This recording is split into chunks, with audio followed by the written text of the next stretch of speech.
കേരളത്തിൻ്റെ മുഖ്യമന്ത്രിയായി വി.ഡി. സതീശൻ വരുന്ന ഈ പ്രഖ്യാപനം വന്ന ഈ ദിവസം വൈകുന്നേരം മറ്റൊരു സുപ്രധാനമായ വാർത്ത വരുന്നു. കേരളത്തിൻ്റെ പ്രതിപക്ഷ നേതാവ് പിണറായി വിജയൻ. ഇപ്പോൾ ഷീജ വിവരങ്ങളുമായി ചേർന്നു. ഷീജ, CPIM സംസ്ഥാന സമിതി യോഗം അവസാനിച്ചു കാണുമെന്ന് കരുതുന്നു. സംസ്ഥാന സമിതി യോഗത്തിലാണോ ഈ തീരുമാനം? കേരളത്തിൻ്റെ പ്രതിപക്ഷ നേതാവായി പിണറായി വിജയനെ CPIM തീരുമാനിച്ചോ?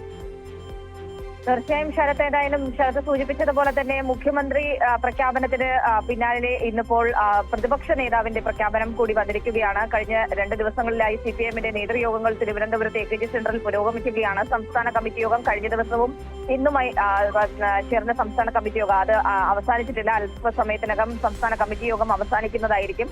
അതിന് മുന്നോടിയായിട്ടാണ് ഇപ്പോൾ പിണറായി വിജയനെ CPIMന്റെ അതായത് പ്രതിപക്ഷ കക്ഷി നേതാവായി തെരഞ്ഞെടുത്തു എന്നുള്ള ഔദ്യോഗികമായിട്ടുള്ള അറിയിപ്പ് AKG സെന്ററിൽ നിന്നും ഇപ്പോൾ വന്നിരിക്കുന്നത്. പ്രധാനമായും CPIMന്റെ general secretary MA Baby, A Vijayaraghavan, അതോടൊപ്പം തന്നെ പിണറായി വിജയൻ എന്നിവർ പങ്കെടുത്ത അവൈലബിൾ CB ആണ് ഇതിന് അന്തിമ അംഗീകാരം നൽകിയിരിക്കുന്നത്.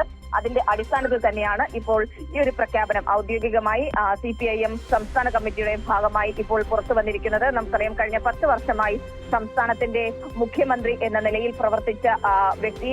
അതുകൊണ്ട് തന്നെ അദ്ദേഹത്തിന് സംസ്ഥാനത്തിന്റെ മുക്കും മൂലയും ഓരോ വിഷയവും എല്ലാം ആ രീതിയിൽ തന്നെ ധാരണയുള്ള വ്യക്തി കൂടിയാണ്.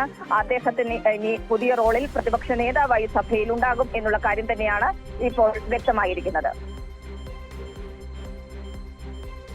വിധമാകെ പരിശോധിച്ചാൽ ഇപ്പോൾ അദ്ദേഹം ഒരു പുതിയ ഉത്തരവാദിത്വത്തിലേക്ക് കൂടി കടന്നു വരികയാണ്. 3 ടേം പാർട്ടിയുടെ CPIMന്റെ സംസ്ഥാന സെക്രട്ടറി, രാജ്യത്തെ തന്നെ ഏറ്റവും മുതിർന്ന CPIM നേതാവ്, കമ്മ്യൂണിസ്റ്റ് നേതാവ്, CPIM പോളിറ്റ് ബ്യൂറോ അംഗം എന്ന നിലയിൽ പ്രവർത്തിക്കുന്ന സാഹചര്യം. 2 ടേം കേരളത്തിൻ്റെ ചരിത്രം തിരുത്തിക്കുറിച്ച് തുടർ ഭരണം, 2 ടേം മുഖ്യമന്ത്രിയായിരുന്ന വ്യക്തി ഇപ്പോൾ കേരളത്തിൻ്റെ പ്രതിപക്ഷ നേതാവാകുന്നു. ഈ തെരഞ്ഞെടുപ്പിൽ ഇടതുപക്ഷ ജനാധിപത്യ മുന്നണിക്കുണ്ടായ തിരിച്ചടിയുണ്ട്, തോൽവിയുണ്ട്. ആ തോൽവി രാഷ്ട്രീയമായി വിലയിരുത്താൻ CPIMന്റെ തോൽവിയെക്കുറിച്ച് വിലയിരുത്താൻ, മറ്റ് ഘടകകക്ഷികൾ അവരുടേതായ തോൽവിയെക്കുറിച്ച് വിലയിരുത്താനൊക്കെ അതിൻ്റെ രാഷ്ട്രീയമായ സംവിധാനങ്ങൾ മുന്നോട്ട് പോകുന്ന ഒരു സമയത്ത്, അതുമായി ബന്ധപ്പെട്ട് നിൽക്കുന്ന സമയത്താണ് കേരളത്തിൻ്റെ പ്രതിപക്ഷത്തെ LDFനെ നയിക്കുന്നതാര് എന്ന ചോദ്യവും ഷീജ വളരെ കാര്യമായി ഇതോടൊപ്പം തന്നെ ഉണ്ടായിരുന്നു. പിണറായി വിജയൻ പ്രതിപക്ഷ നേതാവ് ആകുമോ അതോ മറ്റാരെങ്കിലും ആകുമോ എന്നൊക്കെയുള്ള മാധ്യമങ്ങൾ ഉയർത്തിക്കൊണ്ടുവന്ന ചില ചോദ്യങ്ങളും ചർച്ചകളും ഒക്കെ ഉണ്ടായിരുന്നു.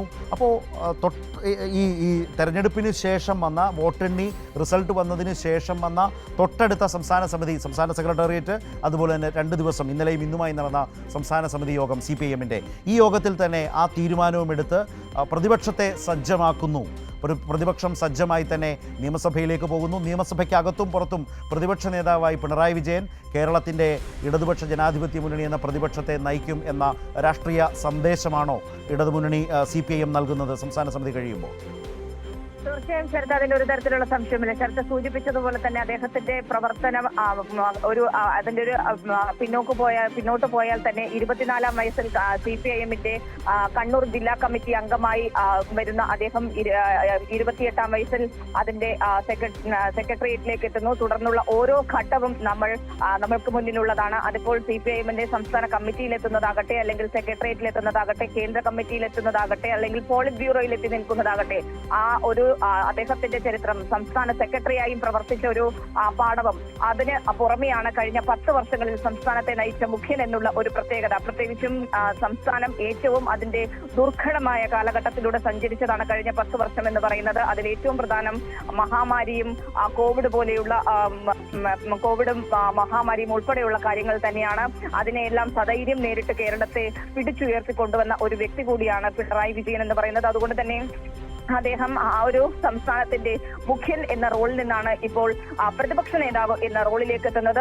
സ്വാഭാവികമായും പുതിയ സർക്കാരിന്റെ പ്രവർത്തനങ്ങളെ കൃത്യമായ രീതിയിൽ വിലയിരുത്തിയും എവിടെയൊക്കെ തെറ്റ് സംഭവിക്കുന്നോ അതെല്ലാം ചൂണ്ടിക്കാണിച്ചും ആവശ്യമെങ്കിൽ പ്രക്ഷോഭങ്ങൾക്ക് നേതൃത്വം നൽകിയും ആ രീതിയിൽ ഇടതുപക്ഷത്തെ നയിക്കുന്നത് ആര് എന്നുള്ളത് തന്നെയായിരുന്നു കഴിഞ്ഞ ദിവസങ്ങളിലൊക്കെ ഉയർന്നു വന്ന ചോദ്യം എന്ന് പറയുന്നത്. അതിനുള്ള ഉത്തരം തന്നെയാണ് ഇന്നിപ്പോൾ CPIMന്റെ സംസ്ഥാന കമ്മിറ്റി യോഗം പൂർത്തിയാകുന്ന ഒരു ഘട്ടത്തിൽ ഇപ്പോൾ പ്രസ്താവനയായി കൂടി പുറത്തേക്ക് വന്നിരിക്കുന്നത്. ഏതായാലും ഷീജ, ഒരു കാര്യം കൂടി, ഇപ്പോൾ ഇതിന് തൊട്ടു മുമ്പ് പ്രതിപക്ഷത്ത് ഇടതുമുന്നണി ഉണ്ടായിരുന്നത് ഉമ്മൻചാണ്ടി മുഖ്യമന്ത്രിയായിരുന്ന കാലത്താണ്, 2011-2016. അന്ന് പ്രതിപക്ഷ നേതാവ് VS അച്യുതാനന്ദനായിരുന്നു. അതിനു മുമ്പ് അദ്ദേഹം മുഖ്യമന്ത്രിയായിരുന്നു. 2006-2011 ഇടതുമുന്നണി സർക്കാരിനെ നയിച്ചത് മുഖ്യമന്ത്രിയായിരുന്നത് VS ആയിരുന്നു. അതിനുശേഷം അദ്ദേഹം പ്രതിപക്ഷ നേതാവായി. അന്ന് പ്രതിപക്ഷ ഉപനേതാവ് കോടിയേരി ബാലകൃഷ്ണനായിരുന്നു.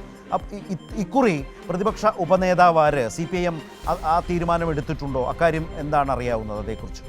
അത് സംബന്ധിച്ചുള്ള കാര്യത്തിലും ചർച്ചകളുടെ അടിസ്ഥാനത്തിൽ ഒരുപക്ഷെ നാളെ തന്നെ പ്രഖ്യാപനം ഉണ്ടാകാനുള്ള ഒരു സാധ്യത തന്നെയാണ് നിലനിൽക്കുന്നത്. ഏതായാലും അത് സംബന്ധിച്ചിപ്പോൾ ഔദ്യോഗികമായ ഒരു കാര്യം അല്ലെങ്കിൽ ഔദ്യോഗികമായി ഇപ്പോൾ CPIM വ്യക്തമാക്കിയിട്ടില്ല. നാളെ ഇനിയിപ്പോൾ സ്വാഭാവികമായും ഇന്ന് നേതൃയോഗങ്ങൾ പൂർത്തിയാകുന്ന ഒരു ഘട്ടത്തിൽ CPIMന്റെ സംസ്ഥാന സെക്രട്ടറി നാളെ വാർത്താ സമ്മേളനത്തിൽ മാധ്യമങ്ങളെ കാണുമ്പോൾ കാര്യങ്ങൾ വിശദീകരിക്കുന്നതായിരിക്കും. ഏതായാലും ഇപ്പോൾ പ്രതിപക്ഷ നേതാവിന്റെ കാര്യത്തിലാണ് അന്തിമ തീരുമാനം എടുത്തിരിക്കുന്നത്. തീർച്ചയായും അത് ഇടതുപക്ഷ രാഷ്ട്രീയത്തെ സംബന്ധിച്ച് ഷീജ സൂചിപ്പിച്ചതുപോലെ വളരെ പ്രധാനപ്പെട്ട ഒരു വാർത്ത തന്നെയാണ് ഇതേ ദിവസം തന്നെ വന്നത്. കേരളത്തിന്റെ പ്രതിപക്ഷ നേതാവ് പിണറായി വിജയനായിരിക്കും എന്നുള്ളത്. കേരളത്തിന്റെ നിയുക്ത മുഖ്യമന്ത്രി VD സതീശൻ, മുഖ്യമന്ത്രിയാകുന്നത് VD സതീശനാണെന്ന് AICC പ്രഖ്യാപിച്ച അതേ ദിവസം CPIMന്റെ സംസ്ഥാന സമിതി യോഗങ്ങൾക്ക് ശേഷം പുറത്തുവരുന്ന വാർത്ത കേരളത്തിന്റെ പുതിയ പ്രതിപക്ഷ നേതാവ് പിണറായി വിജയനായിരിക്കും.